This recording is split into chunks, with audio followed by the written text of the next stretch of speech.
my friends, and welcome back to my channel. Welcome to another Cook With Me video, another Foodie Friday. I am super excited to have you joining me today. There goes Charlie on her trot as usual. She hears me talking in the quiet house and she's like, what's going on, Mom?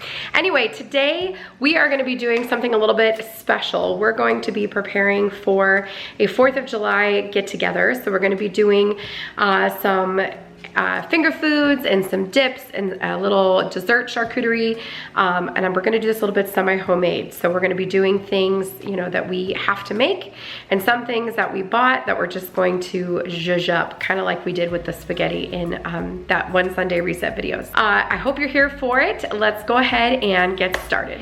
So to get started, we're gonna be doing some deviled eggs today. So I do have my eggs boiling or waiting to boil in my pot here. So if you are not familiar with boiling eggs, there's lots of different ways that you can do it. I have one of those little hard-boiled egg steamers that you can get at like Target. They take like 7 minutes. I didn't want to use that because you can only do 7 eggs at once. And I have 14 eggs in this pot, and that's because there are 7 of us in my family, and everybody loves deviled eggs, so everybody could probably eat an equivalent of 2 eggs for themselves. So that's why I have what I have boiling in this pot. So I just put cold water in, I added some salt, and then I put in my eggs, and we're gonna let that come to a boil. Once it starts boiling, we're gonna turn it off and let it sit for another 10 to 12 minutes, and then we'll take them out and give them a cold bath. So while that is going, we're gonna get started on our first dip. Okay, so the first dip that we're gonna be making today is probably one you've seen 100 times, but this is a staple in our house when it comes to celebrations or parties, and that is the sausage and Rotel dip. So super, super simple. It's literally just some Jimmy Dean sausage, regular sausage, a block of cream cheese, and you're gonna use 2 cans of Rotel. Now we use the original, but if that's a little bit too spicy for you or has too much flavor, you can use the mild. But this is what we use. So what I'm gonna do is I'm gonna start by browning our sausage in the pot, in the pan, I'm sorry, and then we'll add in some cubed cream cheese, and then we'll add in the Rotel. Now, how you like your Rotel is up to you. I like our dip a little bit more on the creamy side and less on the liquidy side. So I always drain my Rotel first. If you don't know what Rotel is, by the way, guys, this is, it's diced tomatoes in like Mexican seasonings. So green chilies and other seasonings. Let's see what's in here. It just says green chili peppers. But it's delicious. It's really good on like chicken. If you put chicken and Rotel in a crock pot and let it cook all day and shred the chicken up, you can make some delicious chicken tacos. But this is really, really good. If you haven't seen it, this is like, I don't know, a staple. This has been around forever. So my husband's family taught me how to make this dip. We bring it to every function. And so it just felt appropriate to make it for today. So let's get started. So first things first, like I said, we're going to brown the sausage. I'm using Jimmy Dean original sausage. Make sure you don't grab the maple one or the spicy one, unless you wanted to give it a little bit more kick. The Rotel original does have a good kick to it, but you could add a little bit more if you wanted to. I'm also using this really great tool here to break up my ground sausage. It's from the Dollar Tree, and I've had it for years, and does a really great job just breaking up the meat. And while that's cooking, I'm going to start opening up my softened cream cheese and get that prepared to go into the sausage. While our sausage is cooking up, it sounds like our eggs are boiling. So we're gonna go ahead and turn these off. We're gonna keep them on this burner, and we're going to put the lid on. And we're gonna set the timer for 12 minutes.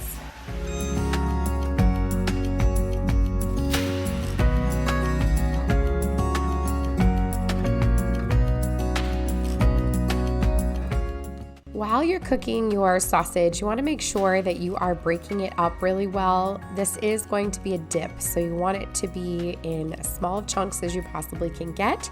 So I'm using both a wooden spatula and that cool meat tool that I couldn't tell you what it's called, to just make sure that everything is broken up into as small bits as I possibly can get, so that everything is getting browned and you're not getting large chunks of sausage when you're dipping your chip. And while that's cooking, we're gonna go ahead and prepare our I was gonna say sour cream, but that is not sour cream. That is cream cheese. I just diced it up into little cubes here, and that just makes it easier to melt. I just feel like it does, a little bit of an easier job. You're gonna mix it in, make sure that everything is melted and blended properly, and this makes the dip super creamy and delicious. And while that's melting, we're gonna go ahead and open up our Rotel and get it drained. As I've mentioned now already, make sure that you pay attention to the type of Rotel you get. The Rotel Original is a little bit, I don't want to say spicy, but it's just got a little kick to it. There is a mild version that is definitely mild, and then there is a spicier version as well. So it really depends on what you like, and whether or not you drain your sausage is up to you. I drain it just a little bit. I use a spoon just to kind of drain the side, but that's up to you. You don't have to drain it if you don't want to. It isn't necessary. That's usually not super fatty. You're just gonna put in your 2 cans of Rotel, and then you're just gonna cook this until it's nice and warm. It shouldn't take too long. You don't need to cook the Rotel through. You just wanna wait until it's warmed all the way through. And while I was doing that, the eggs were finishing up. The timer was about to go off. I think I had like a minute left. So I'm creating my ice bath for the eggs. Just getting a large bowl. I put ice in there. Now I'm adding cold water, and we're going to take out the eggs with this little strainer that I have here, also from the Dollar Tree. The Dollar Tree is great for getting tools and utensils that, you don't use all the time, that aren't gonna, get a ton of wear and tear, but it's great for just grabbing things that you want to make sure you have on hand. Okay, so our dip is done. Super, super simple, as you guys saw. And to keep this warm, there's a number of different things that you can do. You can put it in a small crock pot. They have like those little tiny ones that are for like dips or fondue. You can put that in there.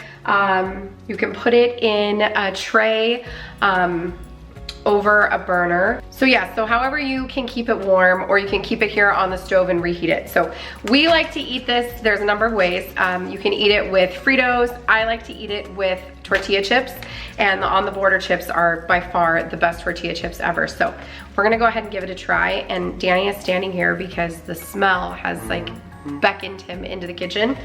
So we're gonna let him go ahead and have a bite so he doesn't feel left out. Thank you. Come tell me what you think, since it's your family's recipe.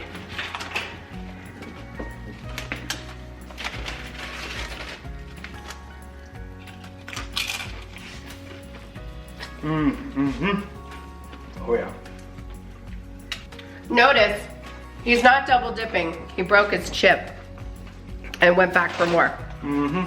So, Danny approves. You're good. You want another one? Do you need another one for the road? I do. I need a road. That one's a little spicy. Okay, go ahead.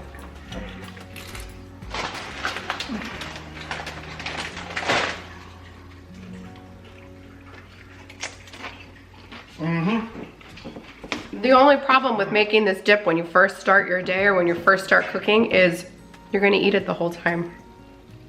That one's got a little kick. Good. It's good. Okay, moving on. We're gonna move on to a salad while Danny runs to the store and grabs me a red onion that I forgot to get while I was there. So let's go ahead and jump into our salad. Also, while I was finishing up with the dip, our eggs were done. The alarm went off. The timer went off, I'm sorry. So what I did was I created a ice bath that's just ice and water.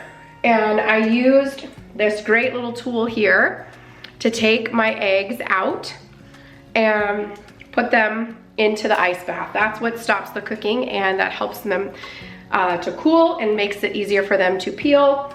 And I gotta tell you, I am super duper impressed with myself. I did not crack a single egg. I think that might be the first time in my whole adult life that I have boiled eggs and I didn't crack one, so patting myself on the back. Okay, moving on to the salad. So we're gonna be making a 4th of July version of a caprese salad. So basically, we're just gonna be using some tomatoes, whatever type of tomato you like. These are the tomatoes that I picked up. We're also going to be using mozzarella pearls, which look like this. They're just little tiny mozzarella balls. You can see those there. And we're also going to be using blueberries. And then we're gonna use some balsamic glaze and some extra virgin olive oil. So, along with some basil, which I tried to find fresh basil at my grocery store.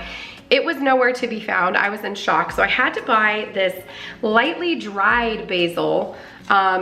Looks like this. It was all I could find. I mean, I was thankful that I could find something. And it tells me to use 1 tablespoon of lightly dried basil to replace 2 tablespoons of regular basil. So I still needed the basil flavor and I didn't want to use fully dried, so we're gonna give this a shot. It was still in the cold section. And I'm gonna be using this beautiful dish that I picked up at TJ Maxx. I don't know if you guys can see the edge there. It's got these really pretty like pearls along the edge.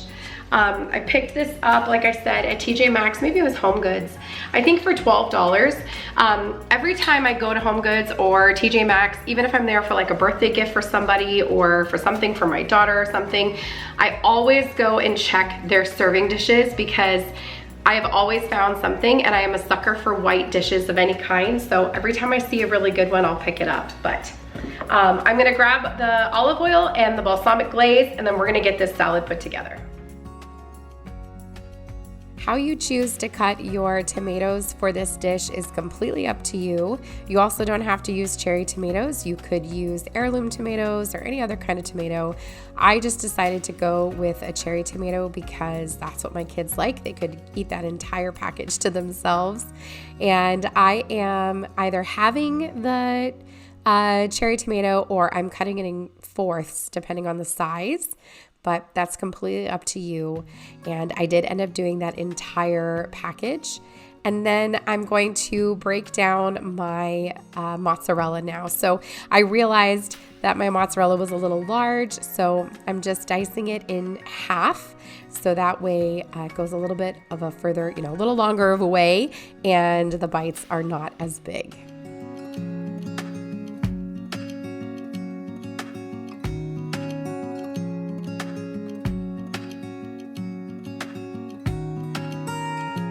Correction about my mozzarella. I thought I got the pearls. I didn't. I got the, I'm gonna attempt to say this. I think it says I'm not even gonna try to say it, but basically they are cherry-sized pieces. So they were big. So I cut them in half because they were big pieces. So I cut them in half. I think they're really good for like tossing on a pizza. But next we're gonna toss in some blueberries. We're going to dress the salad and then we're gonna top it with some basil and we'll stir it all up. I'm so excited to try this. Once I had my tomatoes and mozzarella completely cut up and put in the bowl, I'm gonna go ahead and add in some strawberries. Wow, you guys, those are blueberries. I'm a mess. And some olive oil, and then I'm using balsamic glaze today. You can't just use regular balsamic vinegar, but that's up to you. And like I mentioned, I'm also going to have to use the basil, the little lightly dried basil. And I would suggest stirring this in a different bowl and then adding it into the dish that you want to serve it in, because it really did kind of make a mess and it wasn't as pretty, but that's fine. So this is just like your traditional caprese salad. The only difference is you're tossing in the blueberries for the little touch of red, white, and blue, and it was delicious.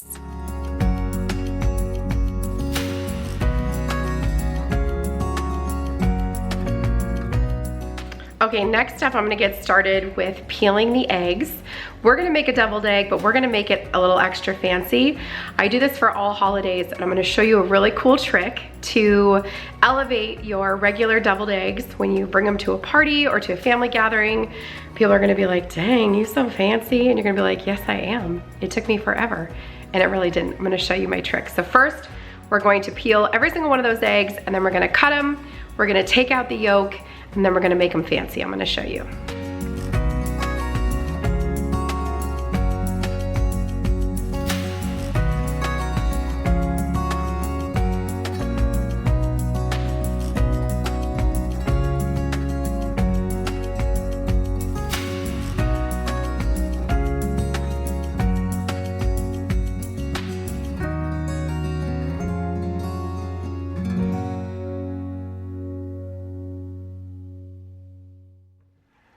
Okay, here is the secret to doing the eggs. We're gonna make some red, white, and blue deviled eggs, and we're going to dye the actual white of the egg. We're going to be using regular gel food colors, so I'm using these that I picked up at the grocery store. These are by Wilton. We're gonna be using the blue and the red food color, and we're gonna put it in a bowl of water. So 1 blue, 1 red, and we're gonna soak our egg whites in the water. I know it sounds crazy, I promise it works. You'll get to see. And then once they've been sitting in there for a while, we will make our filling and we'll fill them just like a regular deviled egg. So let's go ahead and get these cut. This is a super easy way to elevate your deviled eggs, you guys. You have to try this trick. It's so simple. So I'm just taking a bowl of water and I'm tossing in a little bit of the gel food coloring. Now, I was not going light on the food coloring because I wanted my egg whites to be really saturated, but if you wanted a little bit of a lighter color or, you know, more pastel, you could put just a little bit, just tint the water versus, you know, really saturating it like I did here. But it's important that you use gel food coloring. I'm sure it would work with regular food coloring, but gel food coloring is thicker and it will just color your egg whites a little bit more. So that's what I would recommend using.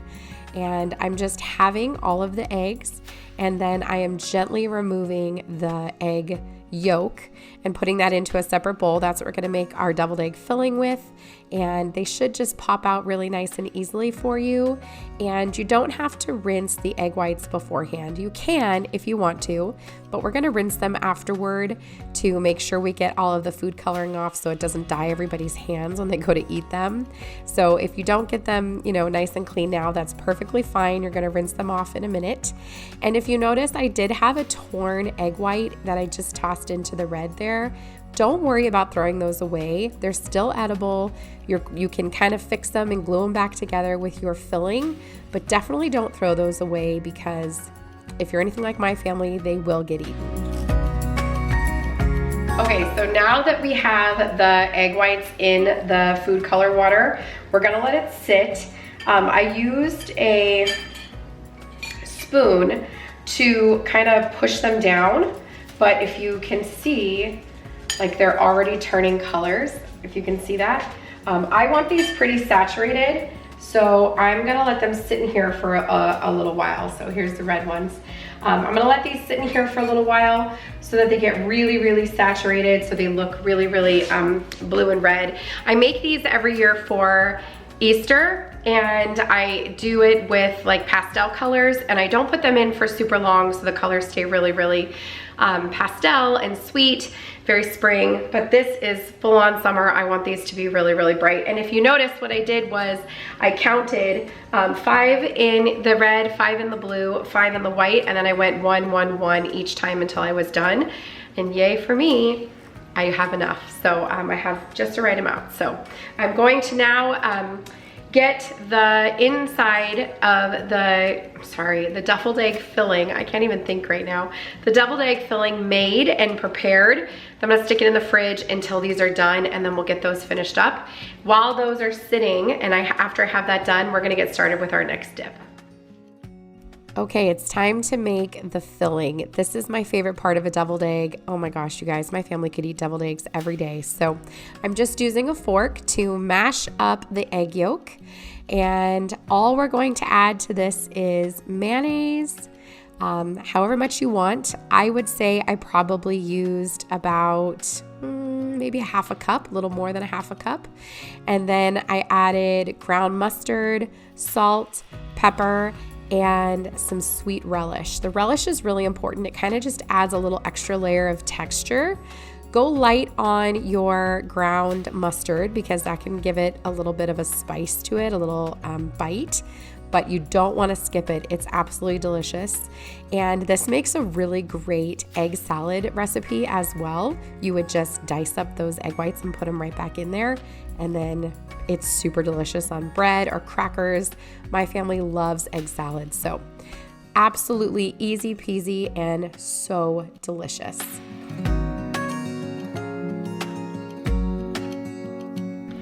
Okay, next up I'm going to make another family favorite. This was actually a recipe that I learned from my cousin Susan. You guys have heard me talk about her on this channel before, but this is a dish that she used to always make at family reunions, and she makes it every time we come to visit her.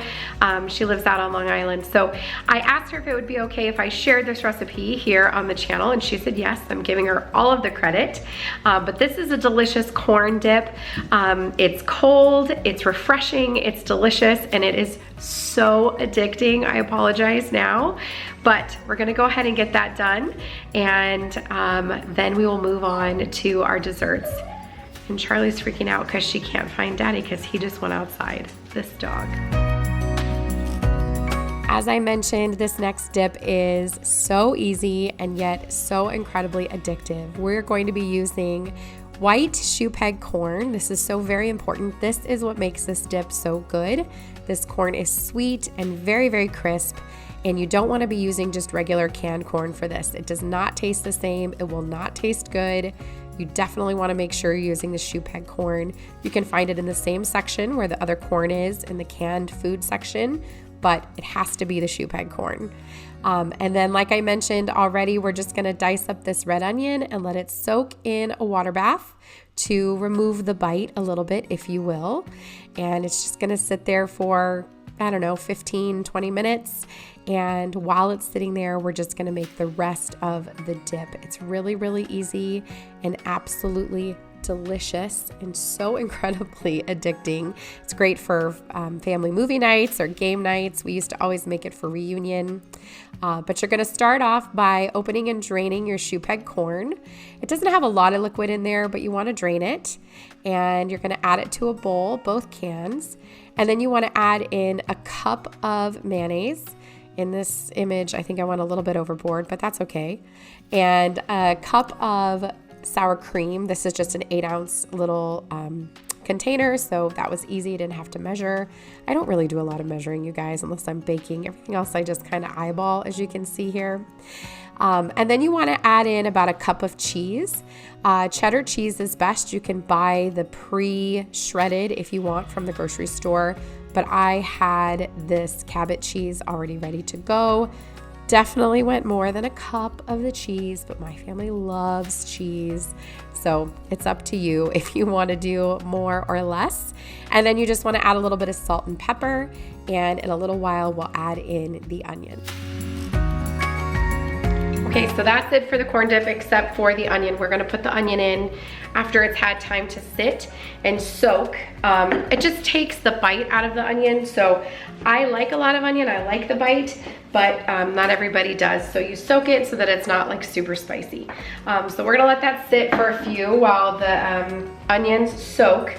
But I think it's time for us to take out our, let's take a look. Oh yeah, it's time to take out our eggs. Can you guys see that? Holy cow. I think they're ready. Okay, so we're gonna take these out. We're gonna rinse them off, and then we're going to pipe in our filling. I'm gonna show you how to do that with just a Ziploc bag. It makes it super simple. And then we're gonna get these on a platter. So you don't wanna skip this next step with the eggs, and that's cleaning them off. The white ones here, we're just removing any lingering yolk that's just kind of around the outside. Don't worry so much about where the actual yolk goes. You're just gonna fill that with filling. But for these other eggs, the ones that have been sitting in the dye, you wanna rinse them off because you don't want people's fingers to be turning colors while they're eating them. And you don't want them to get color all over your tray, especially if you're gonna line them up next to each other. The tray that I have is designed for deviled eggs, and it has like little slots, so I didn't have to worry about that part, but I definitely didn't want to get dye all over my hands. So I'm just rinsing them off. It did not dye my sink or anything like that, don't worry, but I just rinsed them off and put them in a different bowl and prepared to fill them with the delicious filling. Okay, you guys, I am so impressed with how well these colored. Here are the red ones. Look how vibrant they are. And then the blue ones, also super vibrant. And then obviously the white ones look like extra white next to the colored ones. So like I said, if you're doing this for any other kind of party, you can do this literally with any food color. Use the gel, it works the best. And let it sit in there however, you know, the length of time that you let it sit in the water depends on how bright and saturated you want your egg to be. If you want it to be, you know, not as bright and saturated as this, then you let it sit in just a little bit. But if you want them really saturated, you let them sit for a while. I could have even let these sit a little bit longer if I wanted them a deeper color. But I think they're perfect just the way they are. So I'm gonna grab the filling out of the fridge, and then I'm gonna show you how I put it in a Ziploc and turn the Ziploc into a super easy disposable piping bag. And we're gonna pipe these up and probably have to taste one. So since we mixed our filling with the mixer, it's really creamy, as you can see.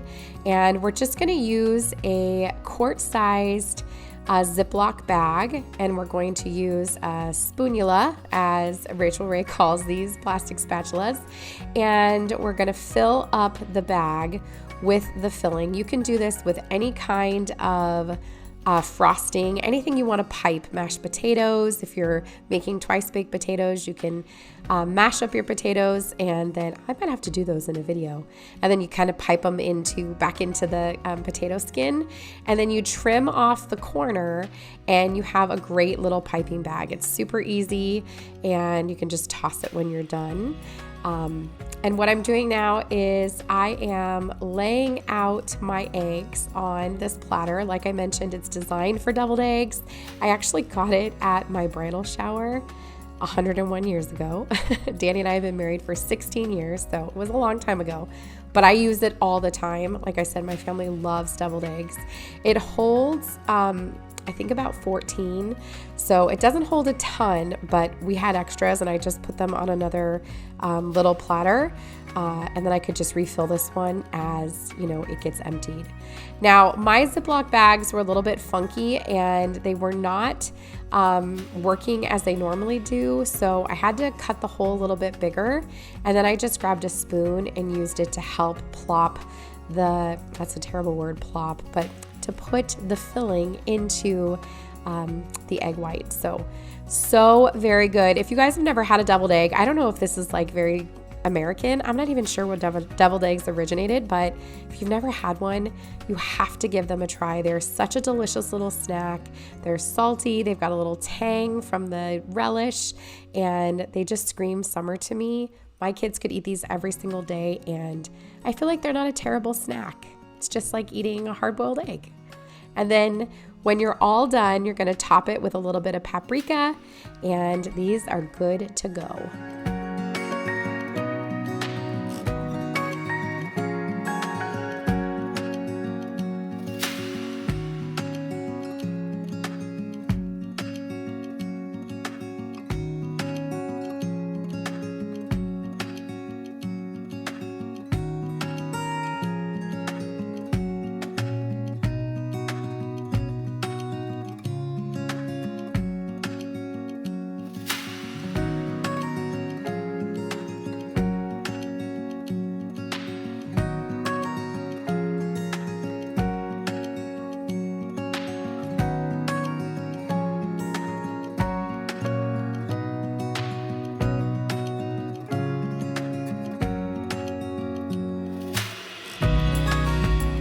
Okay, so we're done with our 2 dips and our salad, and we are going to, and our deviled eggs.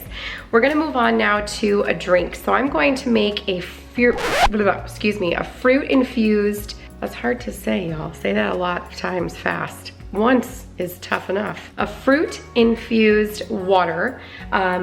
we're gonna be using blueberries, strawberries, and watermelon. So let's go ahead and get this made.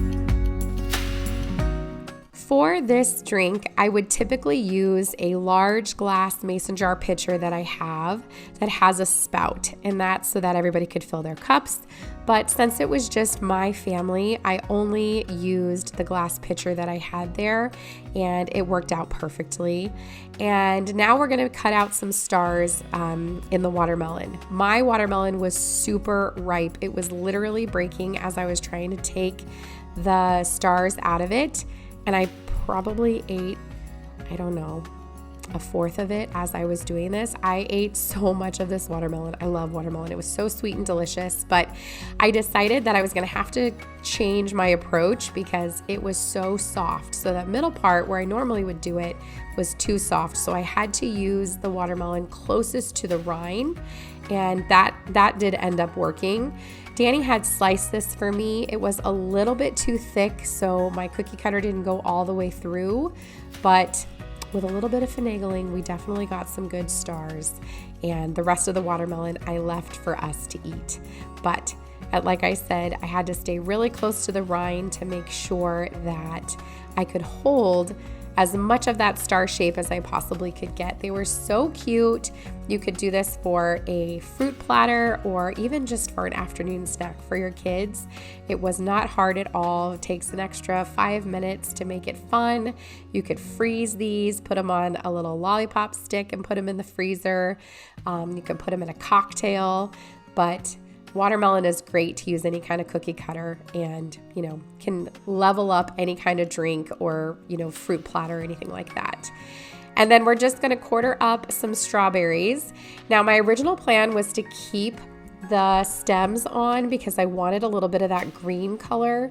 However, the stems were really dry, and so I did end up taking them off because they weren't staying on the strawberry. They were kind of coming off, and so I decided to take them off. But if your strawberries are super duper fresh, that green leaf should be fine to stay on there. But I wish I'd had some fresh mint. That would have looked really nice in here and probably would have tasted really fresh. I'm not the biggest mint fan myself, but mint in a fruit drink or fruit water is actually really good, so probably would have been tasty. And then of course we're adding in some blueberries for the red, white, and blue look. And I'm picking out any of the leaves from the strawberries, and this water is ready to go and be enjoyed. I saved some of those stars for the very end so they could kind of float on the top, and it really did taste mostly like watermelon water because it was just delicious. We loved it. Okay, our fruit infused water is all done and looking fabulous. The watermelon was super hard to cut with the cookie cutter because it's really, really ripe. So when you are getting a watermelon, just pay attention to that. What I had to do was go to the outside, like closest to the rind, because that was the firmest. So, but it still looks beautiful and delicious. So I'm gonna go set that over with the rest of our stuff. Now that we have all of our dips and our salad done, and our drink, we're gonna go ahead and get started with dessert. We've got some semi-homemade items that we're gonna throw together and make it look super cute without a whole lot of work and absolutely zero oven on those hot summer days. So I stopped by Michael's to pick up some things to decorate for desserts, and I found the cutest charcuterie board. So this is a dessert charcuterie board set. It was normally $24.99, but all of their 4th of July items are 60% off right now. So I think I got it for $12. And it's got a tray. It comes with, so it comes with the tray here. And then it's got some cute skewers that say Sweet Land of Liberty, some silicone baking cups that are in the shape of a star, some cute little mini forks, some little toppers here that are fireworks, and then this one that says red, white, and boom. So super cute. Figured we'd give it a try. I went there to pick up candy melts. So we're gonna be using candy melts.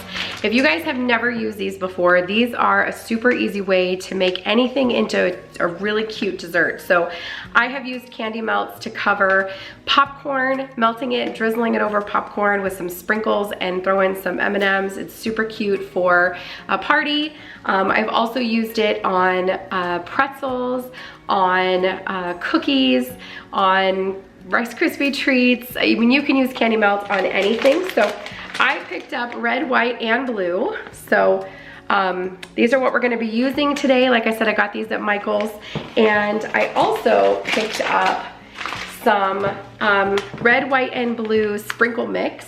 This was in their 4th of July section, so it was 60% off.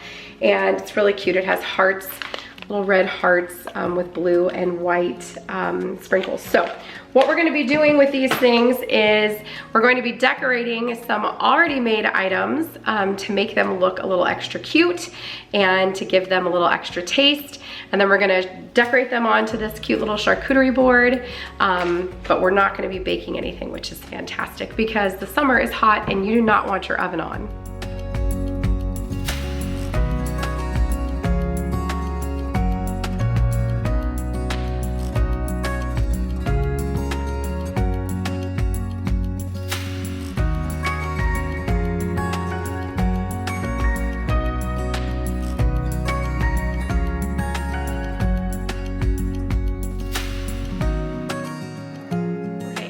So the items that we're gonna be using the candy melts on today are Oreo cookies, which you could choose to use double stuff if you want. I prefer, I think I mentioned this in my last cooking video, I like my ratios to be pretty even. So I like regular Oreos, but if you prefer double stuff, that's fine. We're also gonna be doing some Rice Krispie treats today. The ones that I found have rainbow candy coated chocolate pieces, AKA just like an M&M. However, I'm gonna see if I can take it off. I wanted just normal ones, but they did not have them in the store I was in and I just didn't feel like going to another one. So I'm gonna see if I can take them off so that we can decorate them the way we want. And then the last thing we're gonna be decorating is some more of the strawberries. So we can dip those in the candy coating as well. And then I also picked up some other goodies that are ready-made that we're gonna put on the charcuterie board as well. So first things first, I have to melt these chocolates and I'll show you how to get that done. And then we're just gonna dip and put the things on a piece of parchment paper and we're gonna sprinkle some of the sprinkles on them and then let them cool and they'll stiffen and harden back up and then we'll be able to decorate them on the little charcuterie board. Using candy coating is the easiest way to make anything look a little bit more fancy or to get it to match your color code, whatever you're doing for your party. The other thing that I want to mention is make sure that you wash your silicone pieces and the tray before you use it. So I'm gonna do that now and I'm gonna have to wash up some bowls for my candy coating because I've used all my little bowls and then we'll get those in the microwave and get them heated up. So I'm not sure what happened to the footage of me melting the chocolates but I had tried to film it. I'm not sure where it went, but basically what you do is you put it into a bowl and you put it in the microwave starting off at 30 seconds. 30 seconds, stir it. If it's not done, put it back in, another 30 seconds, stir it again until you get the consistency you want. You don't want to overheat them because then they get really stiff and hard and gross, but you want them to be really fluid like what you just saw. Now I'm using these Rice Krispie treats that have the chocolate on them. I tried to remove them, but they were really stuck in there. So I decided just to decorate the other side and leave the chocolates in there. I'm adding a little bit of the candy melt and then some of the sprinkles, and I'm keeping it super simple. Now you guys, you can make this as fancy as you want. I have done little Frankensteins and ghosts for Halloween. I've done carrots, ones that look like carrots for Easter. You can do all kinds of different things. It really just depends on how much you want to put into it. For this, I wanted to keep it really simple and tasty and easy. So you can make the Rice Krispie treats from scratch by all means. Those are very simple. I just didn't want to do that. I wanted to keep it, semi-homemade. So that's what I'm doing here. Now I'm using Oreo cookies to do the exact same thing. Again, you could put these on a lollipop stick and you could dip them entirely.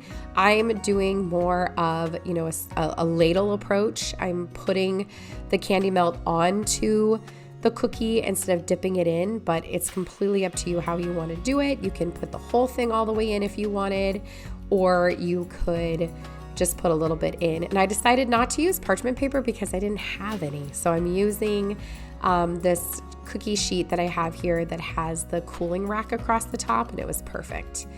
And now we're gonna do some strawberries, and again, I'm just drizzling this. So I'm pulling the spoon up and letting the candy coat just kind of fall off of the spoon onto the fruit.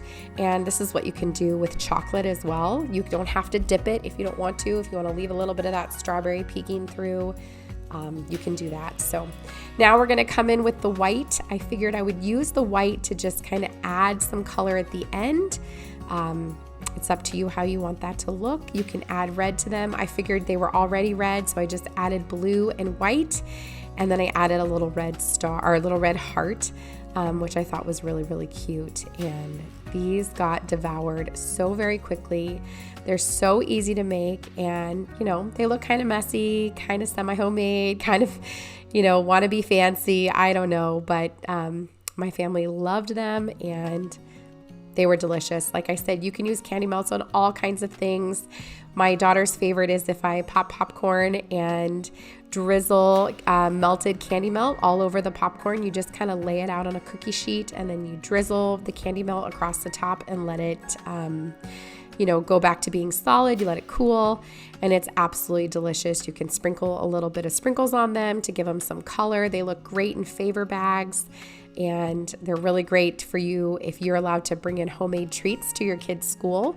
We used to be able to do that 100 years ago when my daughter was little. She's now 15, but it would look really pretty in some little party favor bags. So such a fun idea. But now we're going to go ahead and decorate our tiny little charcuterie tray here. I've got some 4th of July patriotic M&Ms, and I thought they were really pretty. Just red, white, and blue, and we love peanut M&Ms in this house. I also have these little ready-made cupcakes. Again, I was not interested in using my oven, and I wanted to keep it semi-homemade, get it done really quickly.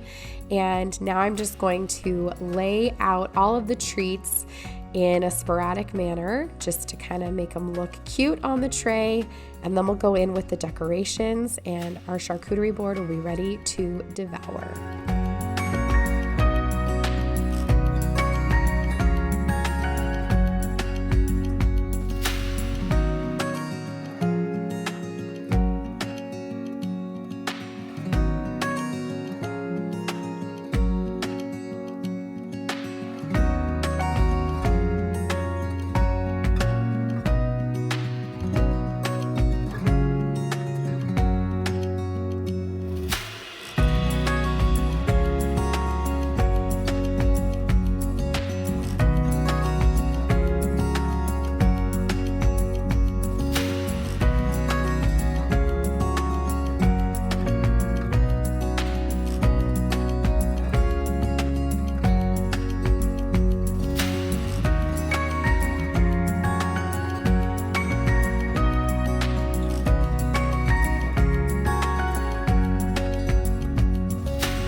And there it is, finally completed.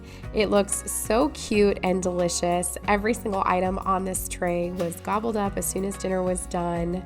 We also barbecued up some hot dogs and used split top hot dog buns, which are absolutely delicious. They're like eating your hot dog in a roll, and brought out that nice crisp watermelon that was really ripe and sweet, and the fruit infused water was the perfect topping to a delicious meal.